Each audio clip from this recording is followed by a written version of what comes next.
Salut à toutes et salut à tous, c'est Gabriel pour Phone Android. On se retrouve pour un test vidéo de la Samsung Gear 2 Lite. Donc c'est la nouvelle montre connectée du constructeur coréen.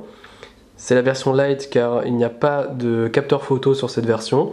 C'est la seule qui est proposée en France. Elle est également moins chère que la version classique qui elle a un capteur photo. Donc on va tout de suite commencer avec le design. Donc là je suis de face.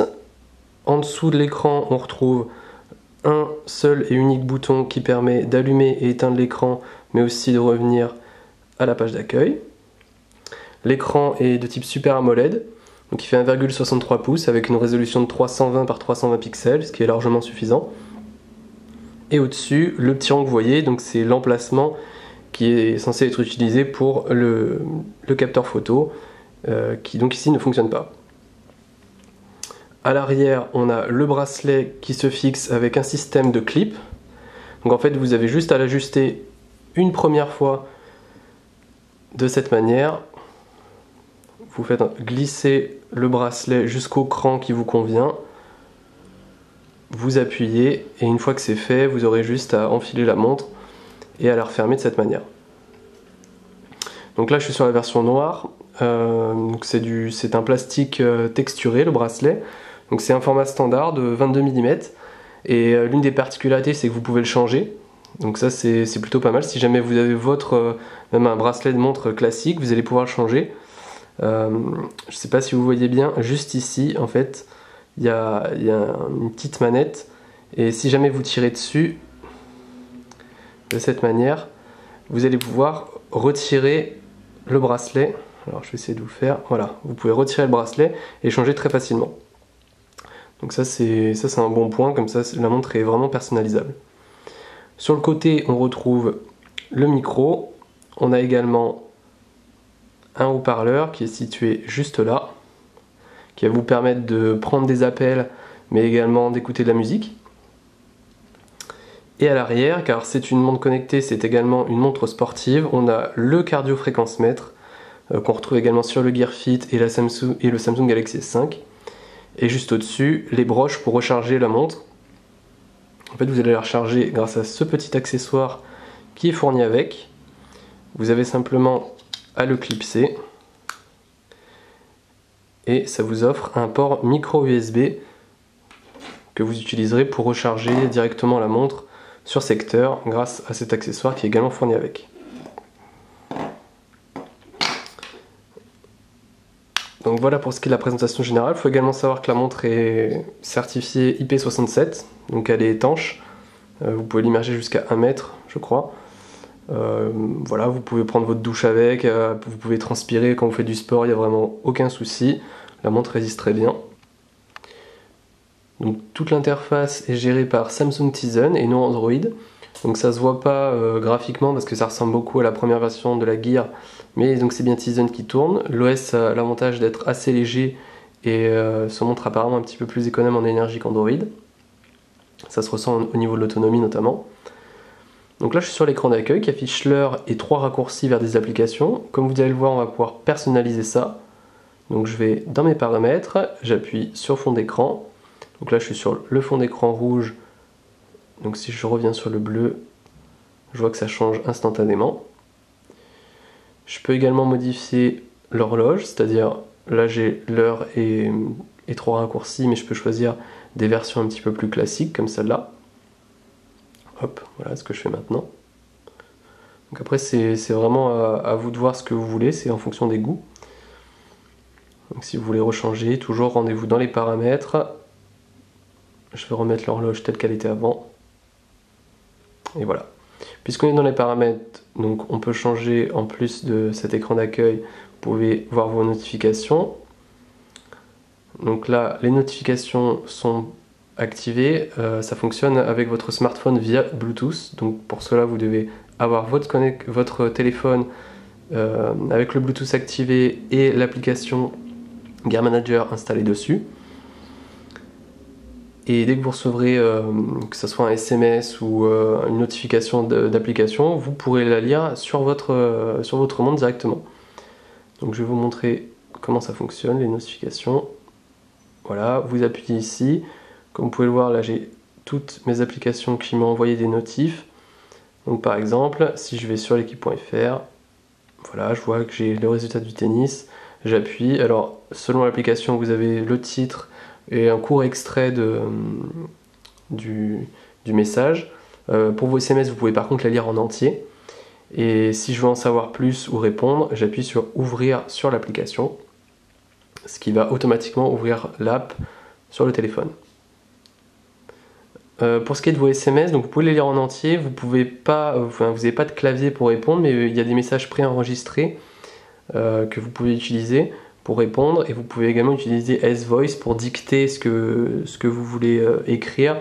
Bon voilà, ça fonctionne moyennement, mais en tout cas on apprécie de pouvoir lire les SMS et tous les types de notifications des applications.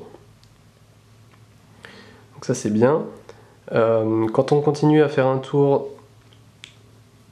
on retrouve toute une flotte d'applications qui sont dédiées à la santé. Donc là vous pouvez le voir, j'ai exercice, quand j'appuie dessus, j'ai course, marche, vélo et randonnée. Alors quelle que soit l'activité que vous allez choisir, vous avez simplement à fixer votre montre au poignet et le cardio-fréquence-mètre va se charger de prendre votre fréquence cardiaque. Donc là je vous montre rapidement comment ça fonctionne. Je fais démarrer. Donc là, le cardio-fréquence-mètre s'active. Alors il faut éviter de bouger et de parler, c'est ce qu'il vous conseille pour calculer votre fréquence cardiaque de départ. Et une fois que ça sera établi, la montre, donc là vous voyez je suis à 79 battements par minute. Et la montre se met en route et donc va mesurer le nombre de pas que je fais, la distance que je parcours et ma fréquence cardiaque tout au long de l'effort. Et une fois que ça a enregistré ça, ça sera synchronisé directement sur votre application S-Heals et le GearFit Manager qui est sur votre téléphone. Donc c'est un bon moyen de mesurer votre activité physique. Et comme vous le voyez, c'est assez complet au niveau des stats. Enfin, du moins ça fait l'essentiel. Vous aurez votre fréquence cardiaque et l'essentiel des données quand on va courir ou marcher. Donc si jamais vous voulez faire du sport avec la montre, vous apprécierez sûrement de lire de la musique. Donc contrairement au GearFit qui peut uniquement lire les musiques qui sont présentes sur le téléphone, ici il y a bien une capacité de stockage de 4 Go sur la Gear 2. Donc ça suffit largement pour mettre des playlists et pour aller courir. Vous prenez votre montre, vous stockez la musique dessus, vous prenez un casque Bluetooth et sans fil vous allez pouvoir écouter votre musique directement sur votre montre sans avoir à utiliser le smartphone. Donc ça c'est vraiment appréciable. Je vous fais un petit exemple. Donc là j'ai préalablement mis des musiques. Vous pouvez utiliser bien sûr le haut-parleur pour écouter le son. Donc le haut-parleur est là, je vous rappelle. Voilà, c'est les deux trous qui sont juste ici. Vous voyez, quand je suis sur l'écran d'accueil, j'ai une petite icône qui montre que la musique est en route. J'ai juste à appuyer dessus pour accéder au son. Donc bon, le haut-parleur c'est pour dépanner, je vous conseille évidemment de mettre un casque ou des écouteurs Bluetooth quand vous courez. En tout cas ça marche bien et vous avez même une petite gestion. Donc là c'est ce qui est en lecture. Mais je peux aussi afficher le nom des albums, les artistes, ou encore par dossier. Et là me promener grâce aux lettres de l'alphabet. On a également d'autres applications donc plus classiques. Donc par exemple les contacts. Lorsque vous appuyez dessus, vous accédez à tous les contacts qui sont présents sur votre téléphone. Donc encore une fois, ça peut vous permettre de lancer un appel, de répondre et de parler directement sur votre montre, mais par contre votre téléphone doit absolument être connecté pour que ça fonctionne. Même chose pour le clavier, vous pouvez composer un numéro et lancer directement un appel, mais ça fonctionnera uniquement si votre smartphone est à proximité. Là on accède à l'ensemble des applications, donc on a du classique, le chronomètre, les contacts, les exercices que je viens de vous montrer, le capteur de fréquence cardiaque. Donc votre galerie qui affiche les photos, mais là bien sûr il n'y a rien parce qu'on ne peut pas prendre de photos avec cette version de la montre. Le lecteur de musique, localiser l'appareil pour retrouver votre téléphone et le faire sonner. Ça marche aussi sur le téléphone pour faire sonner votre montre. le minuteur, le mémo vocal où la lecture ou l'enregistrement de mémo est limité à 5 minutes pour pas trop encombrer la mémoire de stockage, les notifications, les paramètres, le podomètre, donc simplement pour compter vos pas, et Watch on Remote. Donc ça c'est une des petites nouveautés. Avec le capteur infrarouge de la montre, vous allez pouvoir vous en servir de télécommande comme vous le faites sur vos terminaux Samsung habituellement. Donc ça se paramètre très vite et là vous voyez je peux éteindre la télé, changer les chaînes et le volume, modifier la source ou encore couper le son. Hop, un petit mouvement comme ça pour revenir en arrière. Donc voilà, c'était un petit tour de la Samsung Gear 2.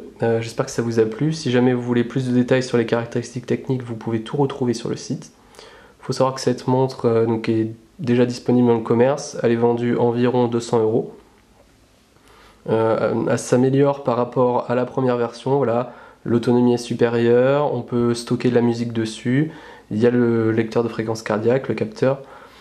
Donc c'est plein de petits atouts qui font que cette montre fait plutôt bien le travail. Après c'est vrai qu'elle est un peu chère et elle conviendra surtout à ceux qui veulent à la fois ne pas avoir à sortir en permanence leur téléphone pour regarder leurs messages, mais également faire du sport. Voilà, ça peut servir de montre sportive. Donc pour ceux qui ont ce deux types de besoins et qui sont prêts à mettre une telle somme dans une montre connectée, l'achat peut se justifier.